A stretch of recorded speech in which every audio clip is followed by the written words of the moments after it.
Bismillahirrahmanirrahim. Assalamualaikum warahmatullahi wabarakatuh. Waalaikumsalam warahmatullahi. Sampurasun. Lampes. Marilah kita panjatkan puji syukur kepada kehadirat Allah Subhanahu wa taala karena olehnya kita berada dalam ruangan ini dan insya Allah akan menjalankan satu diskusi dan jawabannya yang bermanfaat bagi kita semua, insya Allah. Yang terhormat Bapak Ketua Pak Bahudin, Pak Ilum Bahudin. Kemudian juga mohon maaf saya tidak ingat semua yang mewakili organisasi masing-masing dari Bapak Ibu, baik yang pimpinan maupun yang anggota maupun Bapak Ibu peserta lainnya yang ada dalam ruangan ini yang saya hormati dan banggakan. Saya kira saya tadi sudah diperkenalkan oleh Bapak sebelah kanan saya ini, Pak Moderator. Tapi mungkin beberapa tambahan. Memang benar, saya ini lama di Jerman Barat, ya. Jadi dari Jerman Barat ke Jawa Barat. Kemudian juga dari TK, SD, SMP, SMA, S1, S2, S3, S3, semuanya di Jerman Barat. Tapi sekarang memang berkiprah di Jawa Barat. Saya datang ke sini memang Barakallah. 96. Jadi sudah menetap di Bandung sejak tahun 96, jadi 28 tahun. Dimana saya juga lama pernah tinggal di Jakarta tapi tetap mondar-mandir ke Bandung. Jadi sekarang memang udah full fokus dari ke Bandung. Jadi saya kalau di sini tinggal di rumah saya sendiri, jadi bukan ada yang datang dari Jakarta. Memang saya tinggal di sini. Anak-anak saya dulu pernah ada yang juga lahir di sini, sekolah di sini, semuanya pernah. Saya banyak saudara-saudara di sini. Orang tua saya waktu masa remajanya mereka di Bandung, berkenalan di Bandung, menikah di Bandung. Nenek saya semuanya di sini, kakek saya satu yang bekerja di sini, yang satu udah lama meninggal. Memang banyak sekali jejak-jejak keluarga saya di sini. Memang ini buat saya Jawa Barat itu bukan saja tugas, tapi itu sudah emosinya, ya. Jadi ada hubungan emosial dengan Jawa Barat yang memang susah tergantikan. Banyak orang bertanya kepada saya, Ilham, kenapa sih kamu tidak nyalon di Sulawesi Selatan? Karena memang benar orang tua saya, bapak itu orang Bugis Gorontalo, dua-duanya ada, ya. Jadi turunan Bugis, lahir di situ, tapi keluarganya merantau di Gorontalo udah 5 generasi yang lalu. Jadi Bugis Gorontalo. Kalau ibu saya dan juga ibunya bapak semuanya orang Jawa, Jawa Tengah semua. Tapi semuanya pernah lama di Bandung. Jadi dalam hal itu kenapa saya tidak di Sulawesi Selatan atau di Gorontalo? Memang karena pertama saya lama tinggal di sini. Saya tidak pernah tinggal di Gorontalo, saya tidak pernah tinggal di Sulawesi Selatan, dan juga saya merasakan cocok untuk diberikan tugas membantu masyarakat di sini karena apa yang diperlukan di Jawa Barat sangat cocok dengan diri saya. Jadi Bapak Ibu sudah mendengar bahwa saya memang beratnya di iptek. Jadi ini memang saya dulu lama kerja di universitas, tadi mungkin kurang jelas, tapi saya waktu di Jerman itu dosen dan peneliti sekaligus. Sambil bekerja di universitas, saya menyelesaikan S3 saya itu secara paralel. Kalau di Jerman S3 bukan kuliah, tapi adalah karya ilmiah. Kalau kuliahnya terserah kita, kalau kita mau ambil tambahan pelajaran silakan, tapi tidak diwajibkan. Jadi saya lama di Jerman bekerja sebagai akademis. Sewaktu saya pulang ke Indonesia, ke Bandung khususnya, saya memang bekerja di PT Dirgantara Indonesia. Tapi secara paralel saya ngajar lagi di ITB sebagai dosen luar biasa di bidang yang sama, yaitu adalah teknik penerbangan. Jadi saya memang banyak kiprahnya di bidang akademisi. Namun demikian saya juga profesional, saya bekerja di perusahaan-perusahaan baik BUMN maupun swasta, kemudian saya jadi pengusaha. Ya waktu saya jadi pengusaha, saya merasakan sama si kurang pengetahuan, karena itu saya harus sekolah lagi, itu sambil kerja di tahun 2001 di Chicago, jadi bukan Cicalengka atau Cibola, tapi Chicago. Ya Chicago itu jauh gitu. Oh, saya bangsa Muslim, Samudra Pasifik begitu jauh, tapi Chicago. Jadi ada juga kesundaannya di situ, Chicago. Ya, jadi saya ambil MBA di situ. Kemudian saya balik lagi, bukan balik, saya kan sambil kerja. Saya memang dari 20 tahun yang lalu ini saya banyak kan di sebagai pengusaha profesional dan juga aktif di berbagai organisasi. Tadi sudah disebut ISMI, saya juga lama di Kadin, saya juga penggagas ISMI. Sebetulnya sampai saat ini saya masih ketua umum. Karena saya dipilih kembali, udah 3 kali dipilih sebagai ketum, tapi saya sudah katakan ini yang terakhir karena saya kira perlu ada suksesi. Jadi jangan tidak sehat kalau 3 kali betul-betul. Jadi oleh karena itu ya saya kira inilah diri saya, karena saya kira perlu Bapak Ibu teman-teman ketahui untuk mengerti mengapa dan apa dasarnya daripada apa yang saya ingin sampaikan terkait dengan pertanian dan perikanan atau petani dan nelayan. Pada dasarnya kita di Jawa Barat melihat adanya situasi sebagai berikut. Jawa Barat itu banyak lumbungnya, lumbung padi iya, lumbung pesantren tadi juga disebut jelas, banyak sekali pesantren di Indonesia itu paling banyak di Jawa Barat dari segi jumlah. Jadi jumlahnya. Kalau santrinya sebetulnya lebih banyak di Jawa Timur. Karena santrinya tidak sebanyak di Jawa Barat, tapi per pesantren banyak sekali santrinya. Kemudian yang kita mungkin tidak sadari, tapi sebetulnya kita tahu Jawa Barat juga lumbung industri. Industri se-Indonesia 50% lebih ada di Jawa Barat. Dan perlu juga kita tekankan kembali, Jawa Barat juga lumbung institusi pendidikan yang berkualitas. Banyak sekali yang bagus-bagus, dari UI itu Jawa Barat di Depok. Kemudian IPB, ITB, Pajajaran, Arianan, Telkom dan sebagainya, banyak sekali. Jadi ini juga lumbung institusi pendidikan. Ada juga SMK yang bagus, politeknik dan sebagainya, banyak sekali. Sekolah vokasional semuanya ada di Jawa Barat. Jadi sebetulnya komponen-komponen untuk kita lebih maju ke depan itu semuanya ada. Namun demikiannya harus kita perbaiki apa? Kita terutama harus berinvestasi atau mencetak lebih banyak SDM yang unggul. SDM yang unggul maksud saya adalah yang mendapatkan pendidikan yang mumpuni dan itu penting, dannya itu harus digarisbawahi, bekerja di bidang itu juga. Banyak sekali yang orang yang dididik, dia pintar, benar-benar pintar, tapi tidak ada peluang kerja. Karena lapangan pekerjaan itu adalah satu hal yang sangat sulit kita dapatkan di Indonesia pada umumnya dan juga di Jawa Barat. Jadi kalau kita lihat situasi kondisi terutama dengan anak-anak muda, Gen Z misalnya, hanya 22% yang mendapatkan pekerjaan dan dengan mudah yang kan benar-benar berjuang untuk mendapatkan itu. Jadi itu adalah tantangan yang menurut saya, kalau saya ditanya Pak Ilham, apa sih sebetulnya intisari daripada apa yang Bapak ingin sampaikan sehingga kita tahu arah ke depannya itu seperti apa. Satu itu adalah lapangan pekerjaan. Dan itu terkait dengan industrialisasi. Dan itu terkait dengan pertanian dan perikanan yang nanti akan segerakan kenapa. Kemudian yang kedua adalah pendidikan itu mesti terkait. Jadi pendidikan dan lapangan pekerjaan itu sebetulnya kayak sisi daripada keping uang yang berbeda, tapi keduanya sama. Kalau kita tidak pendidikan yang baik vokasional maupun akademis, atau dua-duanya atau satu di antara dua itu, maka kita susah mendapatkan pekerjaan. Kalaupun kita sudah bekerja, susah kita menjadi karyawan dan juga orang yang profesional yang kerja dengan produktif. Di lain pihak, kalau kita memang industrinya tidak mendapatkan SDM seperti itu, jadi maka dia pun mungkin modalnya banyak, tapi tidak akan bisa berkembang karena produktivitasnya berkurang, kemudian daya saingnya juga kurang, kemudian daya inovasinya juga kurang, semuanya tergantung sama sumber daya manusia. Dan ini di Jawa Barat, seperti saya katakan, kita punya banyak institusi pendidikan bukan itu.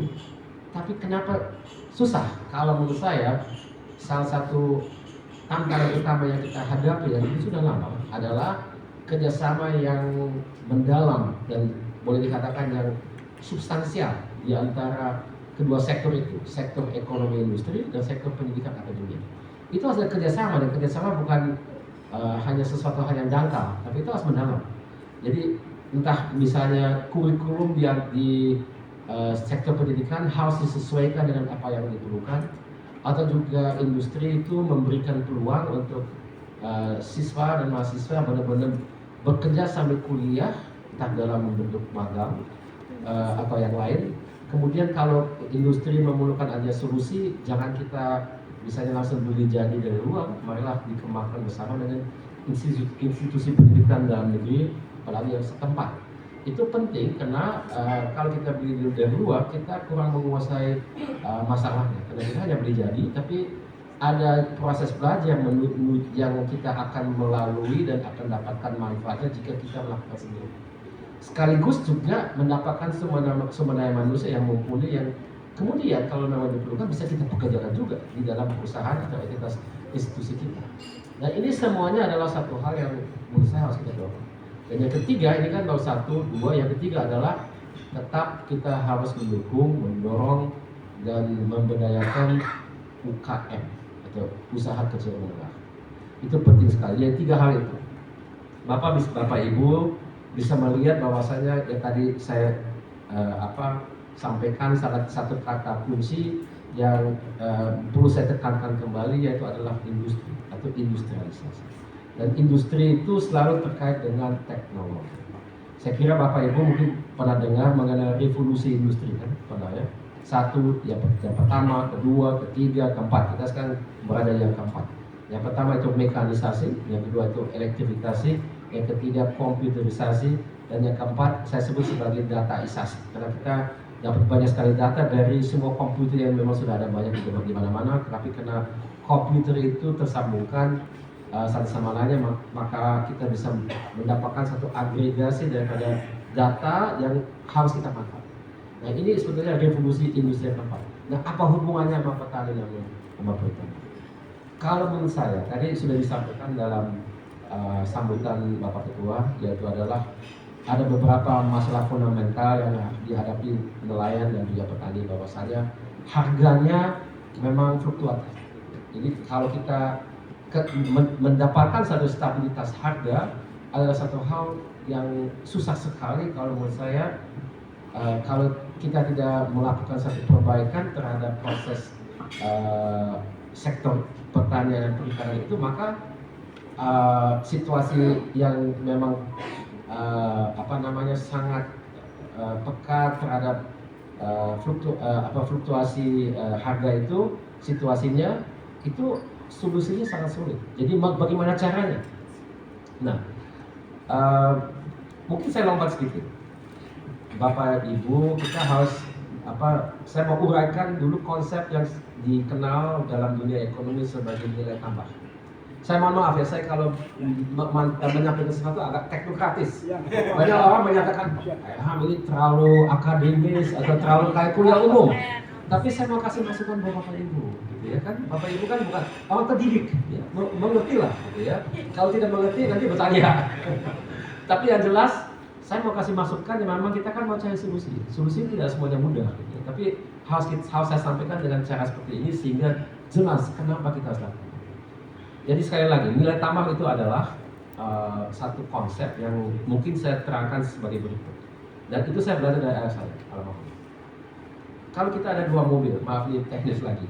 Satu itu Kijang, satu itu Mercy. Kedua mobil ini beratnya sama, 1 ton atau 1000 kilogram. Yang mana yang lebih mahal? Mercy. Benar. Kalau dua-duanya tabrakan, hancur lebur. Dan kita jual per kilo, yang mana yang lebih mahal? Sama. Nah, itu kenapa? Karena kita kalau jual dalam keadaan rusak total itu, menjual mobilnya itu dengan harga bahan pasokan, baja, besi, aluminium, plastik dan sebagainya. Nah, nilai tambah itu adalah nilai ekonomi yang kita dapatkan kalau kita bisa membuat sesuatu menggunakan bahan pasokan itu, dan dengan adanya ide manusia dari segi teknis atau juga non teknis, marketing, konseptual atau bisnis, ada juga teknologi, engineering, semuanya itu masuk menjadi sesuatu yang lebih mahal daripada bahan pasokan. Nah, itu adalah yang namanya nilai tambah. Dan ekonomi manusia yang paling berhasil, yang paling maju, yang paling daya saing tinggi adalah yang bisa memaksimalkan itu. Karena kita bisa membuat sesuatu yang beda daripada kalau kita hanya melihat bahan pasokannya saja. Itu yang terjadi di dunia pertanian dan perikanan di Indonesia. Kita selalu bicara mengenai bahan pasok sebetulnya. Itu komoditas. Komoditas itu memang kalau tidak ada nilai tambah, ya nasibnya selalu begitu. Tidak ada solusi di situ. Jadi solusinya apa? Harus meningkatkan nilai tambah. Bagaimana caranya? Jadi kita ambil bahan pokok itu, kita berbuat sesuatu yang berlebih. Langsung kita namanya itu apa? Pengolahan. Ya. Pengolahan itu ada berbagai macam bentuk ya. Tidak, misalnya kalau ikan bisa ada pengalengan atau bisa ada apa? Banyak. Saya bukan pakar di bidang perikanan, tapi janganlah kita mengandalkan kepada harga bahan pasok. Itu akan selalu dan untuk selamanya mengalami adanya fluktuasi dikaitkan dengan faktanya bahwa itu adalah komoditas. Nggak bisa, itu memang begitu, itu memang hukum alam udah ya. Begitupun juga dengan hasil pertanian. Kalau kita tidak berinvestasi mencari satu nilai tambah, dan itu pasti menggunakan apa yang tadi saya sebutkan, teknologi. Lalu nilai tambah dari segi industri selalu ada kaitan dengan teknologi. Tadi kan saya udah mekanisasi, elektrifikasi, komputerisasi, dataisasi. Anggaplah kita juga melakukan hal yang sama kepada pertanian. Harus ada mekanisasi, elektrifikasi, pakai komputer, kita menggunakan data, itu semuanya akan meningkatkan nilai daripada bahan pasokannya. Jadi bukan bahan pasok murni lagi. Ini saya barusan dikasih jeruk ini. Ini jeruk ini dari Jepang ya kalau salah asalnya. Bini ya. Jadi itu pasti untuk mengembangkan ini menggunakan teknologi. Karena ini bukan satu hal yang secara alamiah ada. Ekstrimnya dari segi pertanian yang saya ketahui, kita semuanya masing-masing tahu satu buah yang terkenal sekali dari Selandia Baru, namanya kiwi. Tahukah itu bukan buah yang ada, itu dikarang oleh orang New Zealand, dan dengan cara dia membuat dari segi bentuk optimal sehingga dia bisa dikirim kemana-mana, mudah dimakan, rasanya enak, vitamin C yang tinggi. Buah itu bukan buah alamiah, dibuat oleh mereka untuk bisa ya masuk ke pasar, tapi harganya itu jauh di atas yang lain gitu ya. Karena memang sudah dibuat seperti itu, jadi kelihatan itu adalah bukan lagi pertanian dalam bentuk yang secara tradisional, itu sudah industri misalnya. Semua aspek industri itu masuk dalam penciptaannya. Produknya tetap buah, tapi bukan buah yang sekedar buah, tapi ini sudah sesuatu yang diciptakan dengan tujuan tertentu, sampai dengan logistik pun mereka sudah perhatikan. Ini kan kayak telur bentuknya, jadi untuk packagingnya gampang sekali, bisa kirim kemana-mana tanpa dia rusak dan sebagainya, sudah masuk dari desain dari awal. Bayangkan kita misalnya bisa buat buah seperti itu, misalnya durian yang bisa dibawa kemana-mana gitu ya, karena harumnya itu bisa kita hilangkan ya, karena itu kan dilarang. Itu ada cuma ide gila aja, mungkin tidak bisa ya, tapi itu bisa. Iya, ya jadi es krim mungkin ya. Tapi ya, itu betul, itu solusi yang baik ya. Tapi ada juga orang yang suka dengan buahnya, seperti saya. Jadi saya kira itu intinya daripada apa yang menurut saya merupakan solusinya.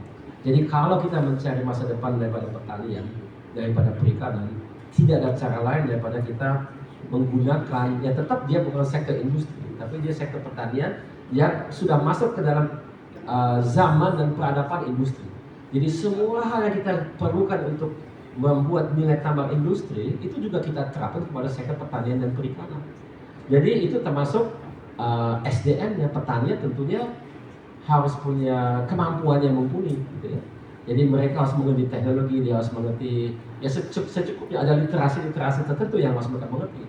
Dan mereka bisa belajar. Saya minggu lalu hari Selasa saya ke Indramayu, Kabupaten Cirebon. Saya ke tambak garam di situ ya. Bertemu dengan beberapa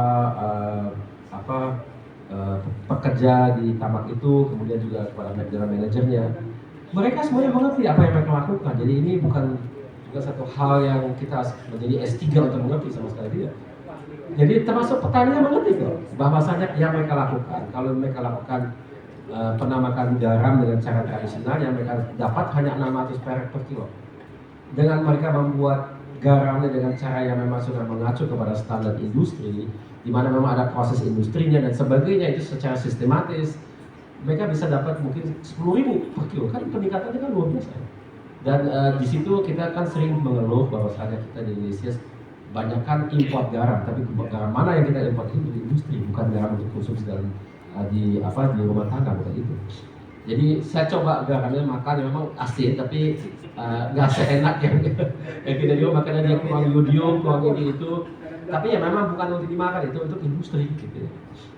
Jadi ini hanya contoh dan saya yakin semua orang yang bekerja di pertanian atau di perikanan itu bisa belajar dan bersama-sama bisa ikut serta dalam proses menerapkan metodologi industri kepada sektor pertanian. Sebetulnya menjadi agroindustri, menjadi fishing industry. Jadi itu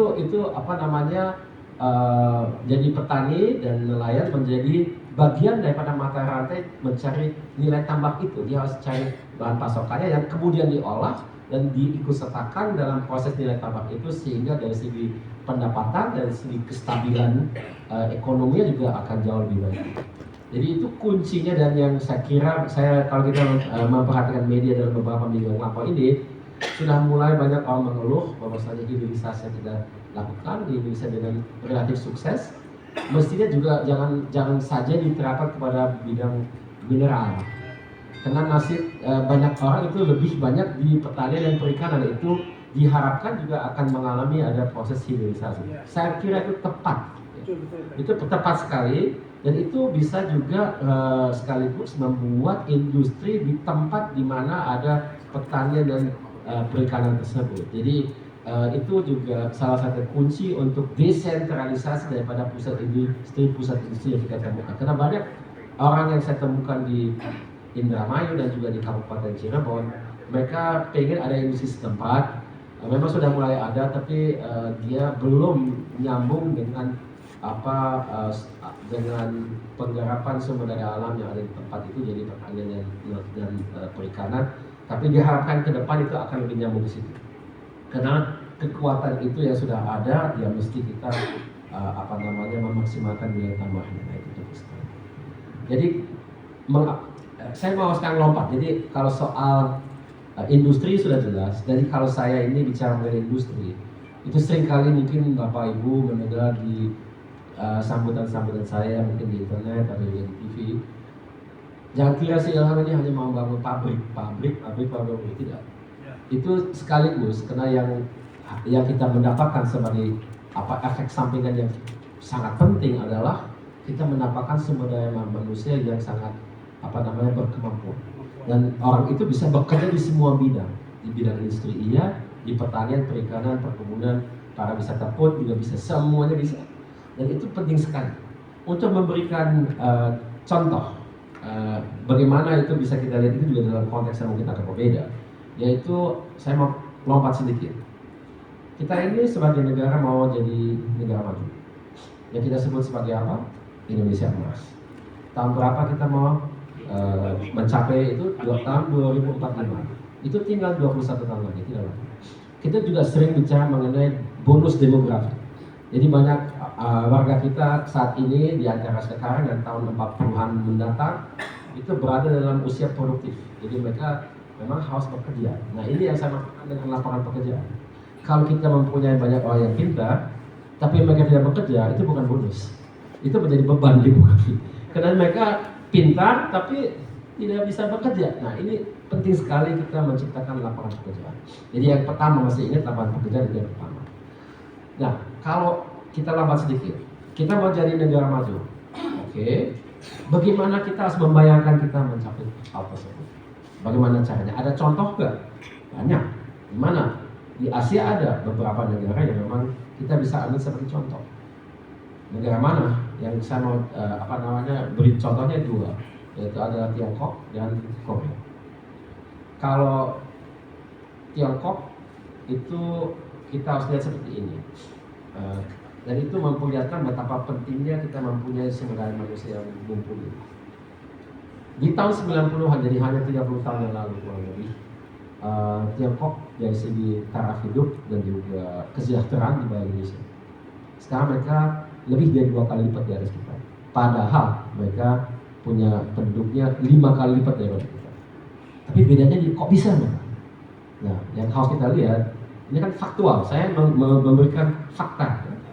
Yang kita lihat di lapangan, di 30 tahun yang lalu, kalau kita beli produk dari Cina, itu kita beli karena murah. tapi bukan karena kualitasnya baik. Kita udah tahu kita beli Cina, udah ini murah, tapi kalau udah rusak kita buang aja, kita beli yang baru. Nah sekarang kita beli mobil, handphone, kalau naik kereta api ke Jakarta itu dari Cina semua. Dia udah hampir atau sudah setara dengan negara yang maju seperti Jerman, Jepang, Amerika, udah setara. Jadi perbedaan di antara tahun 90-an abad yang lampau dan sekarang itu jelas di kualitas daripada produk-produk mereka dari industri. Dan mengapa mereka bisa seperti itu? Nah itu yang harus kita sadari, yang mereka investasi dalam jumlah yang luar biasa banyak itu adalah mendidik SDM-nya. Banyak sekali kalau kita ke universitas di seluruh dunia, banyak kan orang yang kuliah mendapat beasiswa itu dari Cina semua. Dan setelah mereka balik ke negaranya, mereka bekerja di situ dan mereka dia mengembangkan nilai tambah yang tadi saya maksud. Jadi di semua produk. Jadi itu perbedaannya dan itu udah kelihatan bahwasannya resepnya itu adalah kita harus memanfaatkan proses nilai tambah baik untuk produk dan jasanya dan juga manusia sendiri. Nah, contoh lainnya adalah Korea. Korea itu ada sedikit aspek yang berbeda dengan Cina, tapi itu penting sekali buat kita belajar. Korea di abad yang lampau, jadi di abad ke-20, di tahun 50-an, itu udah lama sekali, saya pun juga belum lahir. Itu taraf hidupnya sama dengan kita, sama, bukan di bawah tapi sama. Jadi benar-benar miskin. Tapi kenapa begitu? Karena Korea dulu itu mengalami adanya perang saudara antara yang komunis yang di utara dengan yang demokratis di selatan. Nah dalam proses perang itu, negara Korea saat itu hancur, sehingga mereka mulai dari nol lagi. Nah sekarang 70 tahun kemudian mereka bukan 2 kali di atas kita, tapi lebih dari 10 kali. Dengan catatan mereka sumber daya alamnya itu sedikit sekali. Jadi apa yang kita bisa belajar dari kasus ini? Keterkaitan adanya sumber daya alam atau tidak dengan kita maju sebagai negara dan bangsa atau tidak, itu kaitannya ada tapi tidak banyak. Jadi Korea bisa maju dengan sumber daya alam mereka ada tapi pas aja untuk mereka makan, tapi jelas dia tidak maju karena sumber daya alam, dia maju karena sumber daya manusia. Dan jadi mereka buat HP, buat mobil, buat kapal, buat pesawat, semuanya bisa buat.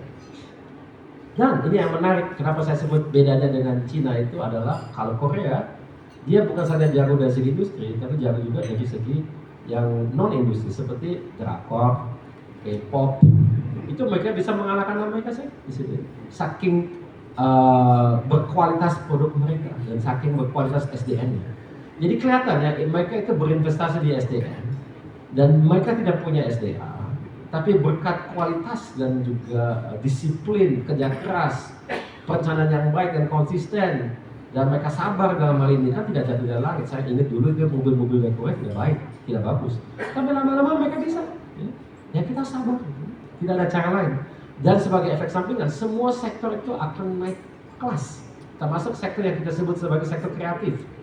Tentu kalau kita lihat sektor tadi yang tadi saya sebut ya, pertanian dan perikanan itu juga sudah naik kelas di mana-mana di Amerika. Jadi produk-produk dari Jepang itu misalnya, ini kan dari Jepang, kuat sekali di segi pertanian. Kita beli melon misalnya yang itu sekarang saya kira di Karawang ada teman saya, dia punya perkebunan melon Jepang di dalam greenhouse. Itu costnya itu $1 untuk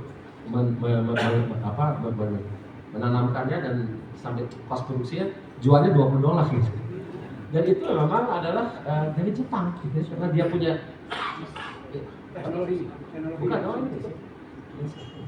Jadi saya kira itu hanya contoh betapa pentingnya kita mengerti bahwa nilai tambah itu harus kita mencari, dan caranya hanya dengan kita mempunyai orangnya yang punya latar belakang pendidikan.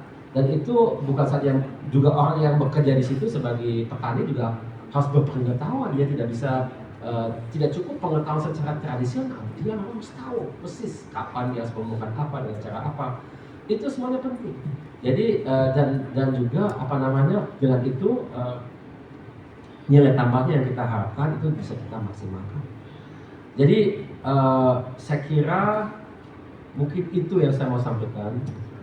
Karena konsep kedepannya untuk bidang yang sangat penting ini adalah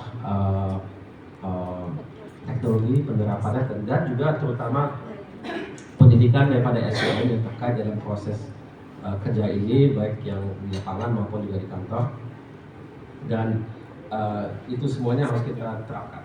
Sebagai contoh terakhir ini mungkin banyak orang bertanya, kalau kita membuat industri di Jawa Barat, dan saya yakin itu akan ditambah, apakah itu bertentangan dengan adanya pertanian karena ada faktor lingkungan hidup? Kalau menurut saya mestinya tidak. Memang dalam kenyataan itu ada, karena memang ada yang mungkin salah direncanakan, ada juga yang nakal. Tapi yang jelas dari segi peraturan itu, kalau kita membangun industri di abad ke-21 mestinya ramah lingkungan. Jadi tidak boleh kita izinkan adanya yang tidak ramah lingkungan, dan itu termasuk ramah kepada pekerjanya juga. Jadi bukan saja lingkungan hidup dari segi alam, tapi lingkungan hidup dari segi manusia juga. Dan itu memang bagi pengusaha itu kelihatannya kayak nama kos, tapi kalau menurut pendapat saya itu diapresiasi oleh pelanggan, sehingga biarpun mungkin agak lebih mahal sedikit, tapi itu diapresiasi oleh banyak pelanggan bahwasanya kita ini memang membuat satu produk yang sesuai dengan standar yang kita mau terapkan pada abad ke-21.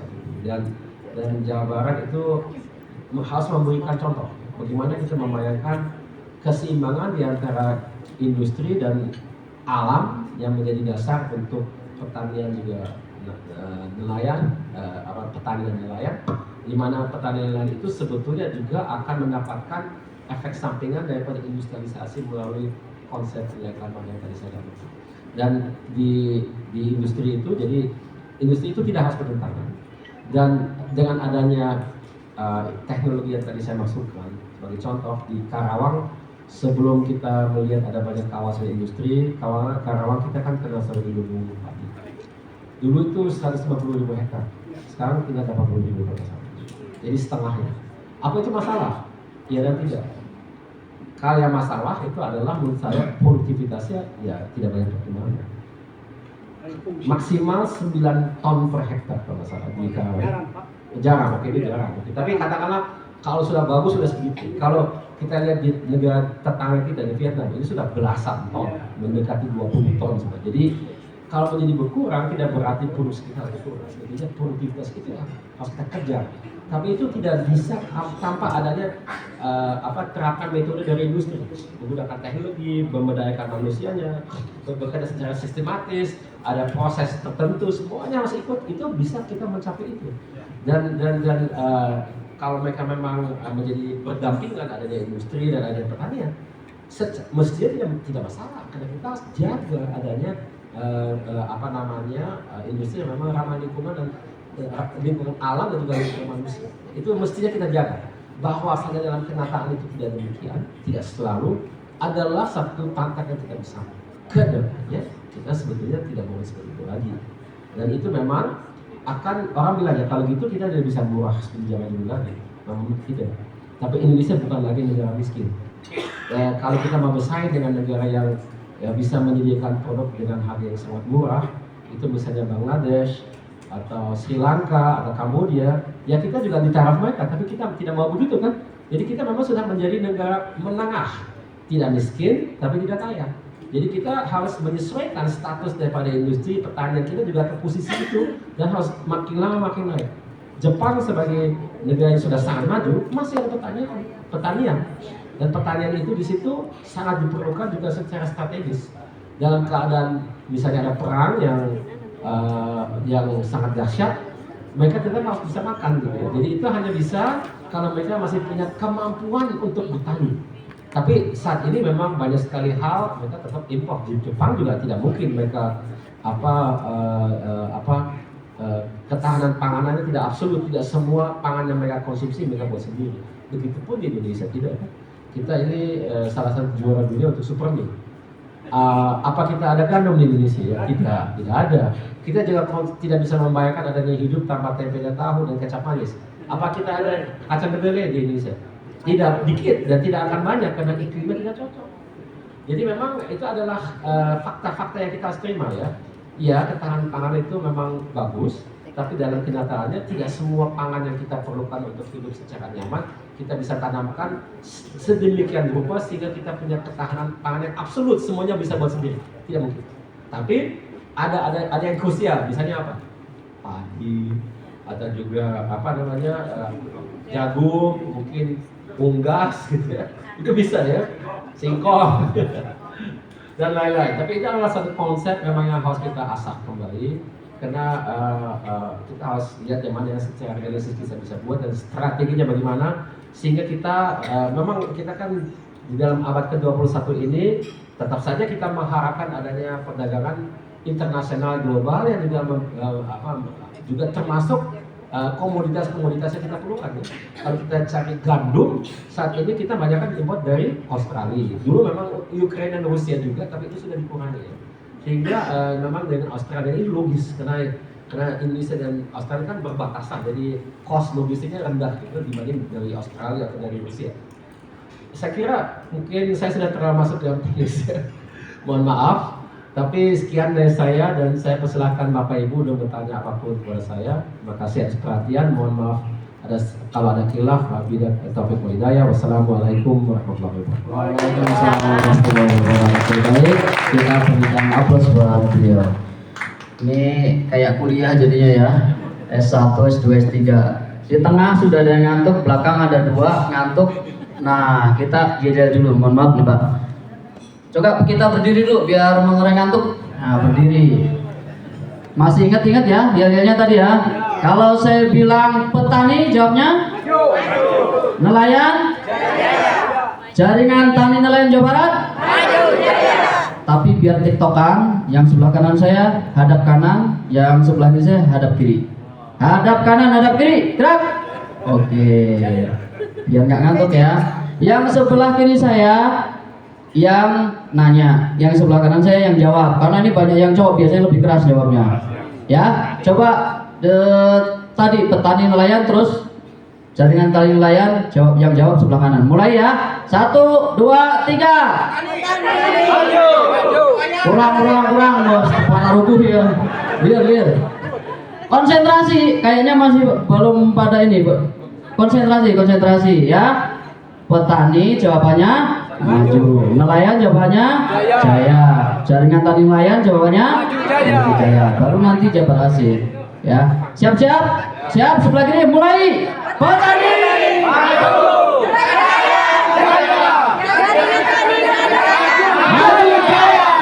Oke, balik lagi.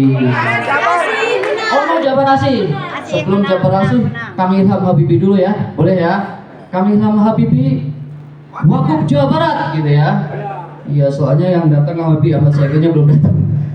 Kita undang berikutnya. Kang Ilham Habibie.